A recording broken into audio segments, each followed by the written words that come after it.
Good morning, everyone. Um, and especially good morning to my good friend Zaman Stanizai. As many of you know, I've known Zaman for over 20 years. He's a special man. He's more than an educator. He's a friend. Reminds me of what we just heard in the Tao Te Ching, the great warrior. He has humility, he has wisdom. Zaman came here on a Fulbright scholarship in the 80s, um, earned his master's and doctorates at USC in political science, and he now teaches at Pacifica and Cal State Dominguez Hills. He's a sought after expert on Mideast relations, and I can't say enough about who he is and how he is always there whenever I want him to come talk to a class or do something where it would require, putting out some work or talking about something. And so the chance to introduce him today is just an honor. And I just hope that, you know, I just can't say enough. So, Zaman, welcome. Nice to see you again this morning, brother. Good morning to everyone. Good to see you, Dana, and thank you for the nice introduction. I wish you hadn't introduced me because that way the expectations wouldn't have been too high. But I'm so happy here to be in your circle. We are all in concentric circles of one form or another. Um, I also grateful for many of you who acknowledge the tragedy that is unfolding uh, in Ukraine while we are sitting here so peacefully and in the safety of our homes and our shelters. Um, I don't know if many of us have realized that that is a luxury that many cannot afford. It's a luxury that we take so much for granted. But unfortunately, the human lot is not as peaceful and as quiet uh, as we have it here. Um, there has been a war going on in Ukraine for 20, 21 days now. Uh, as sad as that is, we forget that there has been a war going on in Yemen for 6 years, 11 months, and 11 days. And nobody is doing a thing about it, aside from the fact that it doesn't receive much attention because our government happens to be uh, part of the villains in that conflict that is we try to ignore, or they want us to ignore. A war that has been going on in Iraq for 16 years, 5 months, and 28 days. And there is a war that's going on in Afghanistan, in the land of Rumi, for 43 years, 9 months, and 21 days. And a war that has been going on in Palestine for 73 years, 9 months, and 21 days. Many of these wars may or may not have been declared. Many of them may not have been defined. Many of them may not have been politicized enough. But they have messed up people's lives. As a good friend of mine was asking me yesterday, she said, what is there in Ukraine that Putin wants? What does he want? What do they have? That want is the key in that question. People want things. Is it power, land grab, fame, acknowledgement of one kind or another? And it's often when we don't have things, when we want to have it, and if we don't, and others have it, then we want to have it. And that's where we break out of our own realm of peace and make it a big mess for everyone. Rumi was a victim of that kind of a circumstance way back, way back, when he was a child. And imagine your father coming to you and telling you, we have to go. Often when parents ask us, we think of going to the mall, going shopping, or going on a picnic or something like that. But that wasn't Rumi's case. We are living in the age of the internet when we can hear about the exact location of the Russian troops outside of Kiev, 8 miles or some such a thing. In those days, they didn't have that. All they knew was that the Mongol armies were coming, and whatever stories they had heard of all the horror inflicted on the villages and towns, and that they were going one township after another, destroying everything in their path. So survival was the question. And as his family decided that they would all have to leave, but his father had a big seminary, a famous one, and sort of they didn't want to make waves. So they said, we are going on a pilgrimage to Mecca, which is customary for Muslims who can afford it. But not too many people go on a pilgrimage to Hajj with a whole village. That would have been, maybe 10, 15 families or whatever number.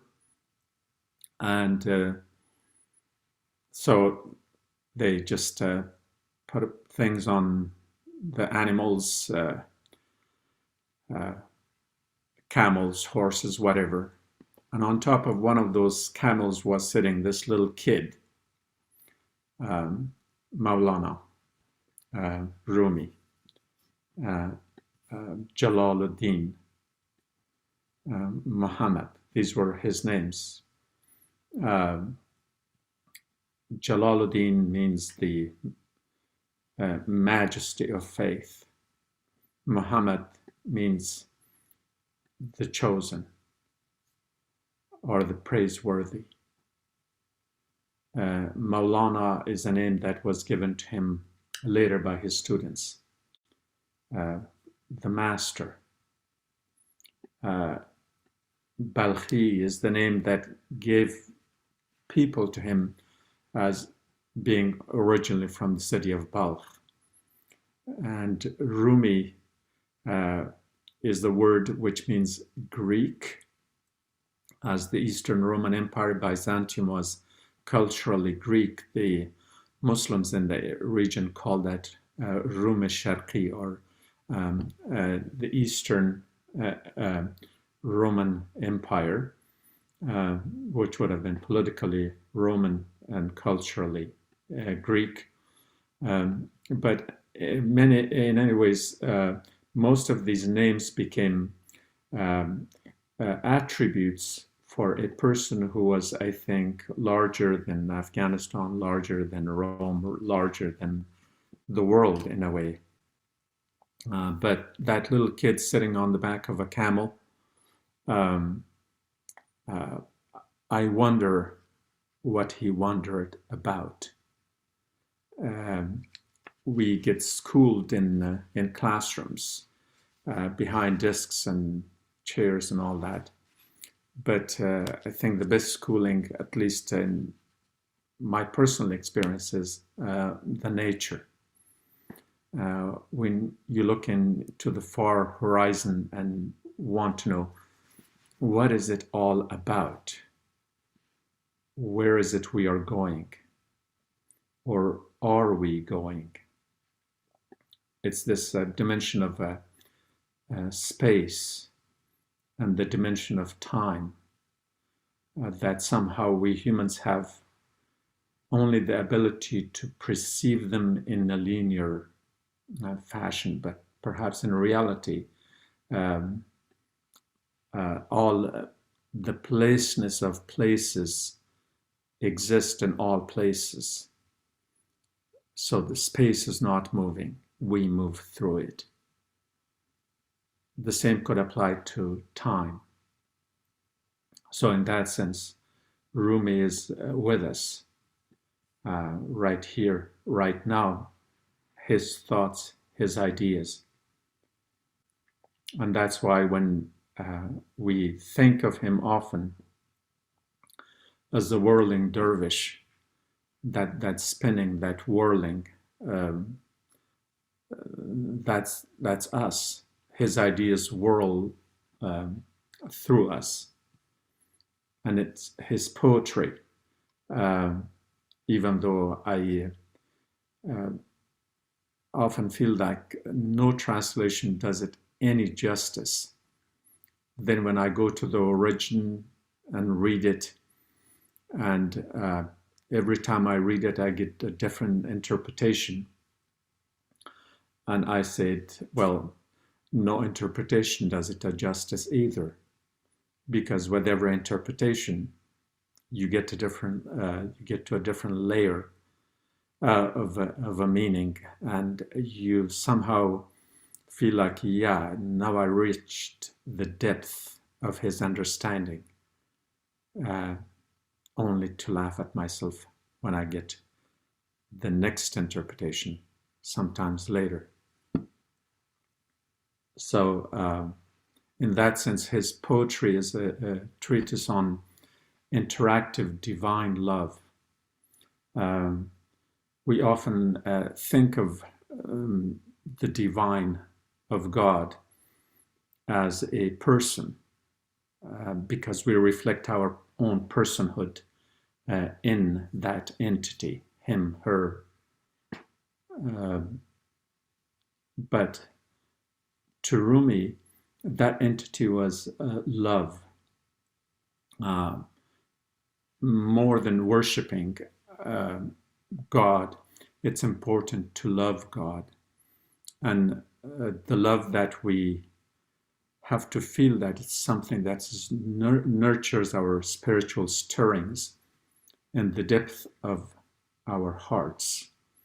And Rumi employs the poetic vernacular to the optimum in his search to find a blueprint for the path to perfection, if there is such a thing as perfection.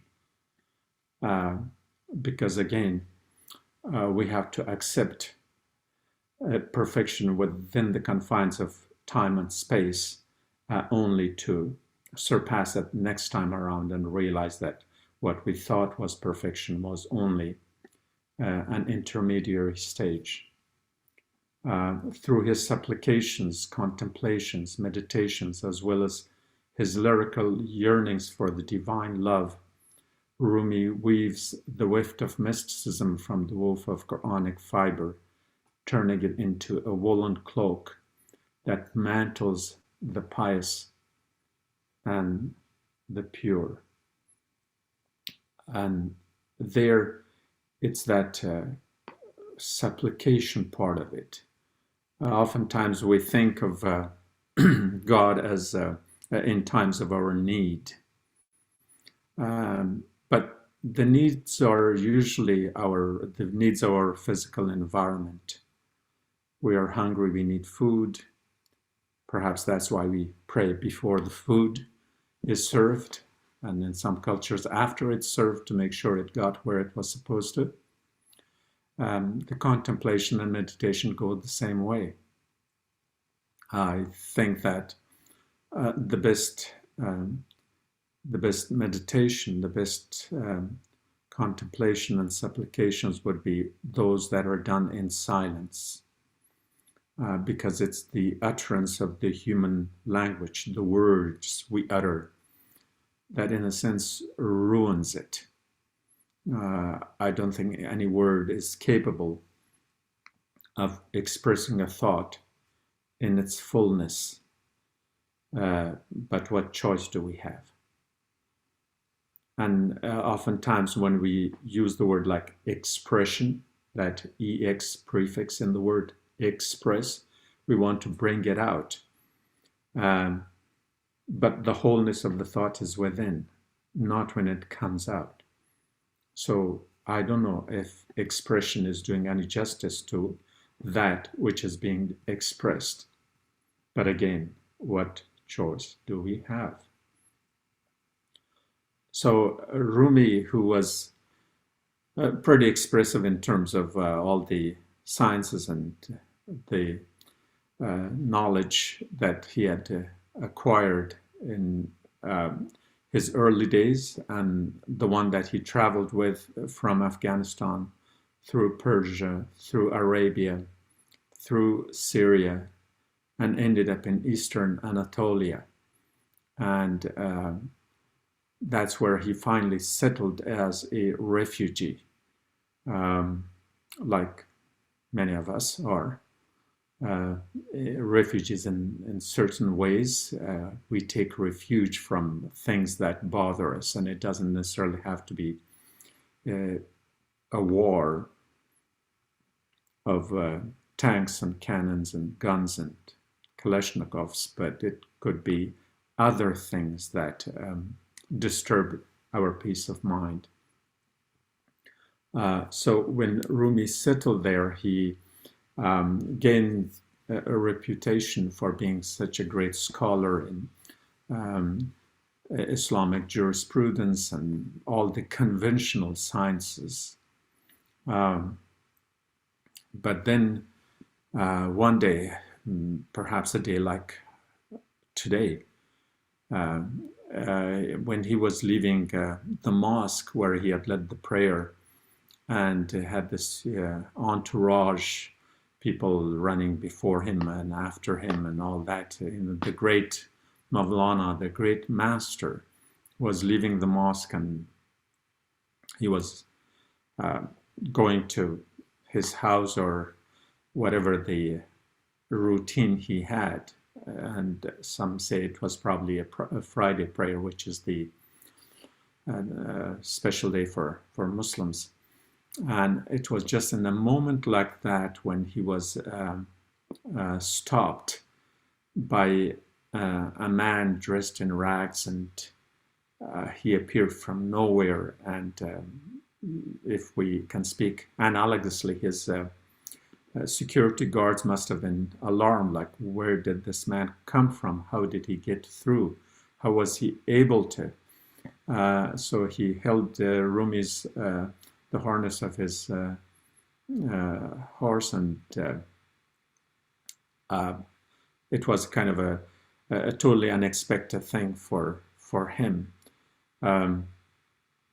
So he said, "I'm here to ask a question." Like reporters would be running around with their mics today, except he didn't have a mic. And his question was, "Oh, great master, oh, great Mawlana, oh, great Rumi," telling him that, yes, I do acknowledge you being such a great scholar and all that, and therefore my question is directed to you. And the question is, who was greater between the two, that is Muhammad the Prophet and Sheikh Bastami? for the people who were in there, they knew who they were. For our understanding, Prophet Muhammad, we know something about him, and Prophet Muhammad's greatest, one of his famous prayers was, "O God, forgive us, for we haven't been able to know you and worship you the way you deserve." Whereas Sheikh Bastami, this other great Sufi sheikh, would often brag about not only knowing God, but even being anecdotal about it, saying like, "Oh, I went to heaven the other day, looked around, asked the angel, where is this God?" And they say, "Well, he will be here." So I just sat there and rested until God showed up, and then we had this conversation. And so this is Sheikh Bastami bragging about knowing God, and that was Prophet Muhammad, constantly praying that that he was not able to know God as he deserved. So in this contrast, this man's question to Rumi is, who was greater? And apparently this man had asked others and had never gotten a satisfactory answer for this difference. And Rumi said, Muhammad was great. He was greater, obviously, as he's the prophet of God. But how do you answer this difference? And Rumi said, Muhammad was an ocean drinker. He could drink the whole ocean and still not be satiated. Whereas Bastami got drunk with one sip, and he thought he had drunk the whole ocean, but he was too far from it. And this man liked Rumi's answer very much, and they looked at one another, and Rumi realized that this was no ordinary man, so he got off his horse. The two held each other, stared at each other, and were standing there in silence for a while. And everybody around was shocked, like Rumi, who generally doesn't give audience to most people. Why would he be taken by this man in the rags and dressed like, like a beggar? And so he said, let's go. This man's name was Shams. Shams means the sun. Shamsuddin, the son of the faith. Common suffixes of the time. The two men went to Rumi's home. He took him to his guest house, and as is customary, the servants will come and serve tea or whatever food they have. But Rumi did not call on a servant. He went himself and told Shams to wait for him there, and asked to be excused so he can bring him some fruit or some drink. So Rumi goes to bring him the food. When he comes back, he sees that Shams is going through his expensive library, throwing the books around and about and tossing them here and there like they were just a piece of paper and nothing. And Rumi kind of says, like, obviously the question would have been like, why, how come you're my guest, you're destroying the treasures of my life? Imagine somebody does that to your books. And Shams says to him, you don't need that. But somehow he feels like, that answer was not satisfactory to him. And again, some of these stories are perhaps made up just to make the point that since books were handwritten and the ink would have been on the paper would have been something that, I mean, it's not a printed ink. So Shams had thrown some of the books in the little reflective pool that was there. And so he reaches for one of the books and gives it to him, to Rumi. He says, is this what you want?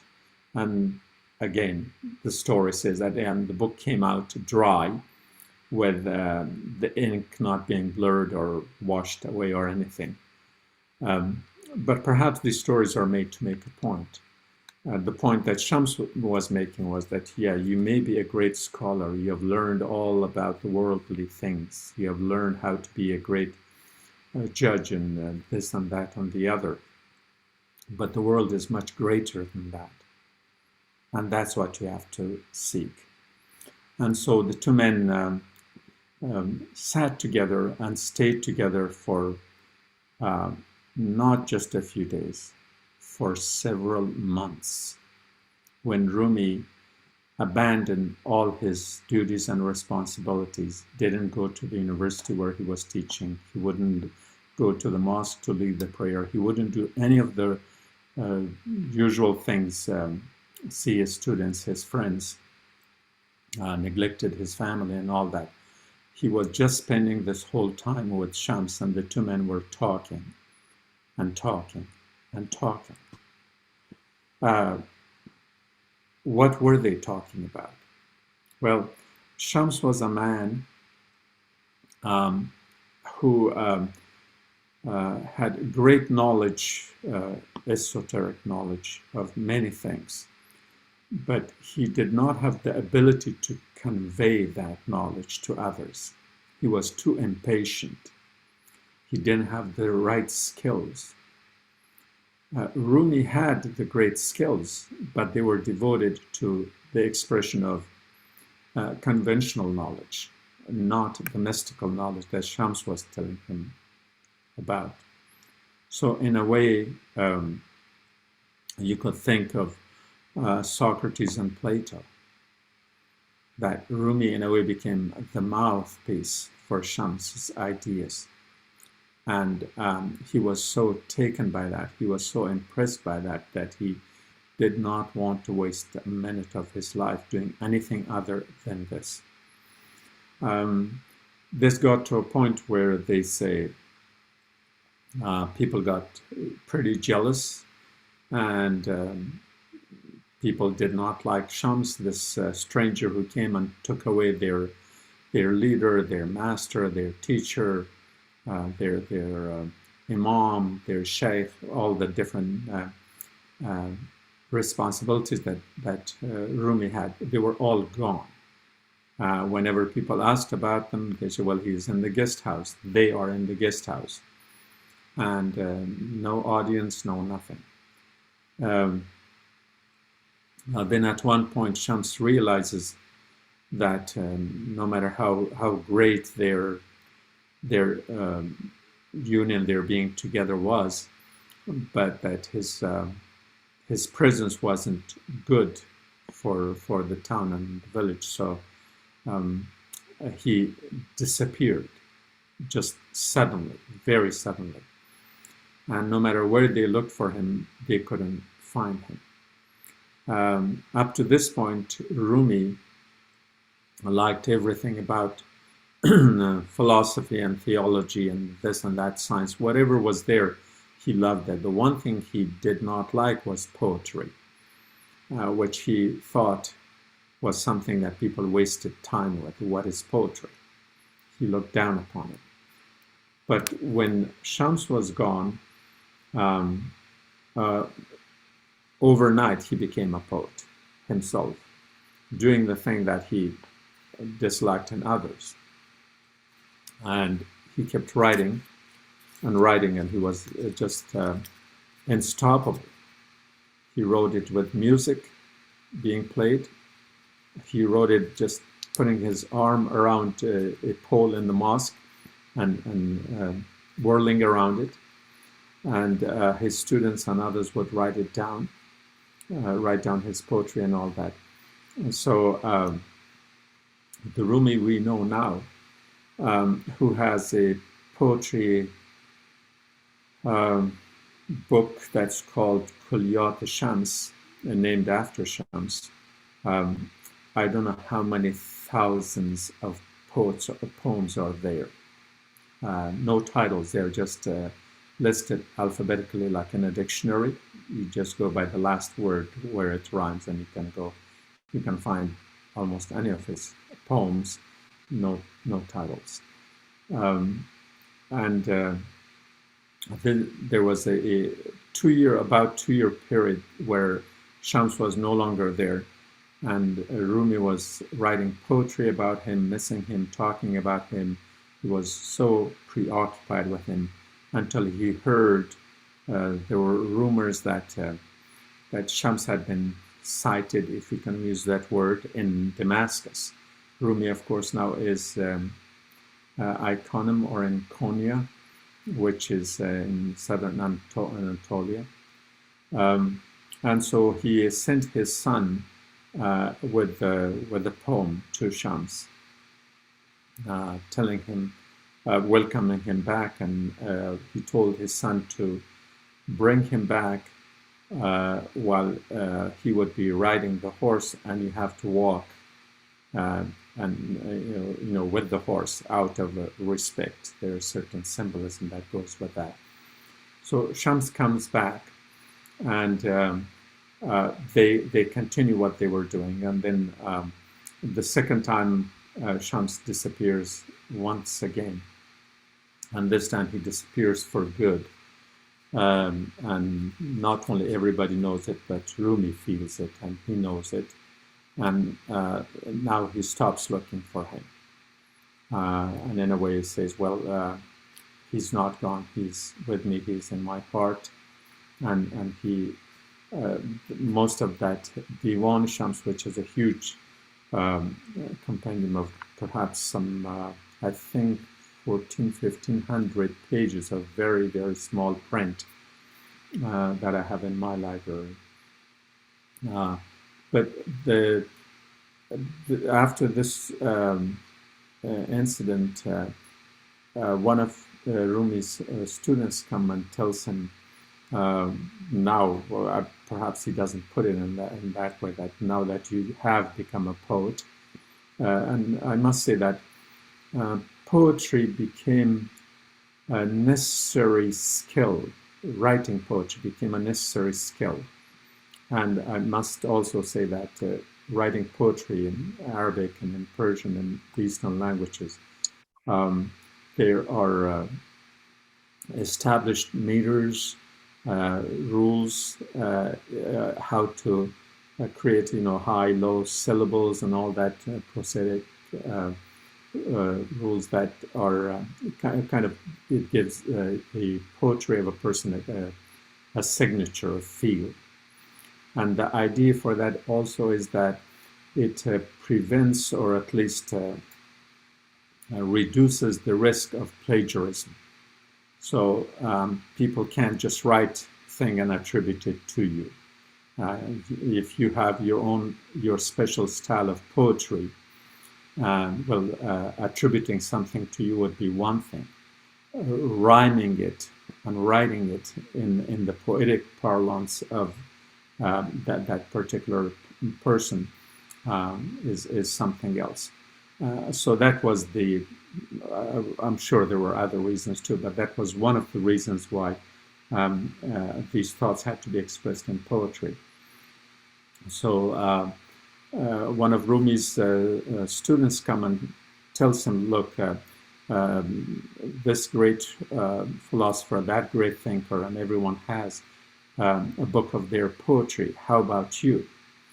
And Rumi reaches his turban fold and gives him a piece of paper and says, I just did that.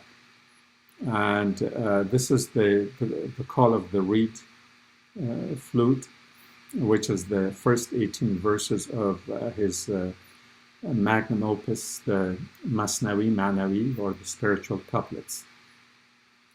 And his student reads it and says, well, wonderful, great, and all that, but uh, how do you think that the average person will understand that? Well, Rumi, among other things, was also a teacher. So then he starts explaining it. Again, explaining it in poetry, in verse. And those 18 initial verses of the call of the reed eventually becomes the several thousand long poems, the Masnavi, one of the longest in the world. And people who try to understand Rumi, they try to reach for his thought, and they try to teach and to understand and just to enjoy his poetry, and that's what makes Rumi today. And so there are clubs of reading, book reading clubs that spend years and years in spiritual couplets. So in those spiritual couplets, that begins with a calling of the reed flute as a longing to rejoin its original source in eternity. He thinks that he uses the reed as an example where we human beings are like a reed. We are cut from the reed bed in some river somewhere, and it's the voice of the divine that flows to us that makes the music. That's the significance of it's the significance of the voice, of the message. So the reed flute is only a means and a medium and an instrument. And that's what we humans are, that there is a divine within us, that flow of air that comes out, that resonates, that sings, that creates melodies. That is the call of the divine. And in it, of course, we as that reed flute, or perhaps more correctly, we as that reed want to rejoin the reed bed where we had come from. So in that case, it's echoing back the call again in Islamic thought that we come from God and we return to God. And so it's there where, in the suspense of between reason and rhyme, he clarifies the mythical to the ascetic and the aesthetic to the mystified. While words can never convey the full depth of thought, poetic parlance occasionally compensates for this inadequacy as it attempts to reveal the jealously guarded meaning from behind the veils of seclusion, where meaning is woven from the metaphors and allegories beyond the literal and the interpretive. Rumi's poetry defies cultural and linguistic stereotyping, despite attempts to reduce the universality of his thought to cultural confines. And in our times, often Afghans, Persians, and Turks fight over his identity, trying to impose our modernistic concepts of national identities, nationhood, and all that on Rumi. But Rumi has his own universality. His work has been translated beyond place and time so that the beauty of thought does not surrender to the vernacular dominance, nor its sacrifice at the altar of poetic niceties.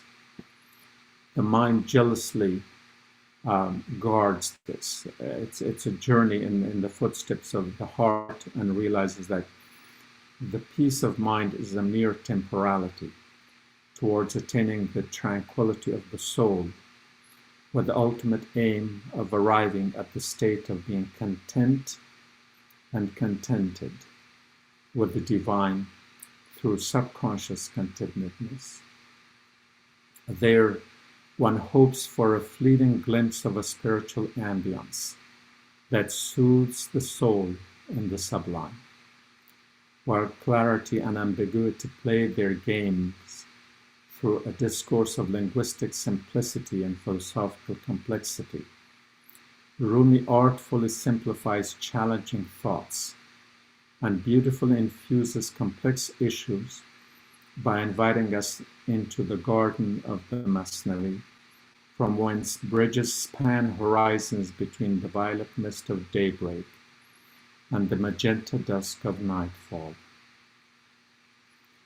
In the realm of the imaginal, one may glimpse the beauty of thought, flourishing as a lotus on the serene surface of a reflective pond, gazing into the indigo firmament for inspiration, while firmly grounded in the nurturing womb of the earth beneath.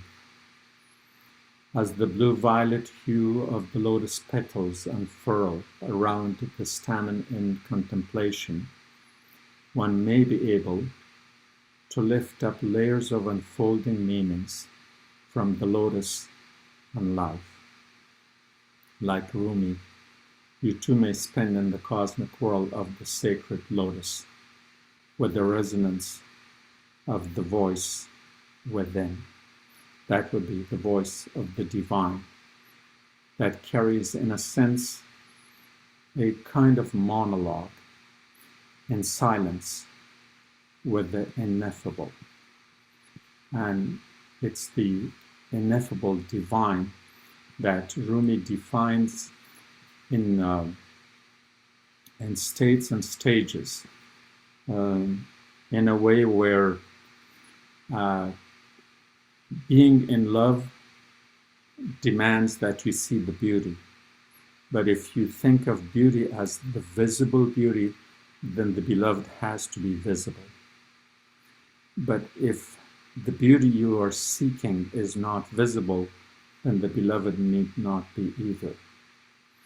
And Rumi writes in one of his poems, I'm a form giver, sculpting idols into shape every moment.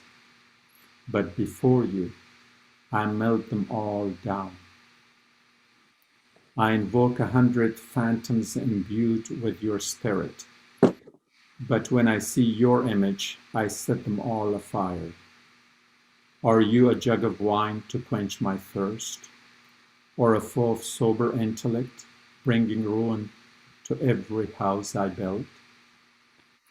My soul pours into yours in a blending, as I cherish it, absorbing your fragrance. Every drop of my blood blooms where it falls, perpetually proclaiming the one truth. With you, I am immersed in the color of love. This heart of mine is desolate without you, in this dwelling of water and earth. Enter this house, O soul, or I too shall abandon it in emptiness. And let me stop here because I don't want to get carried away. Thank you so much, Zaman. Thank you so much.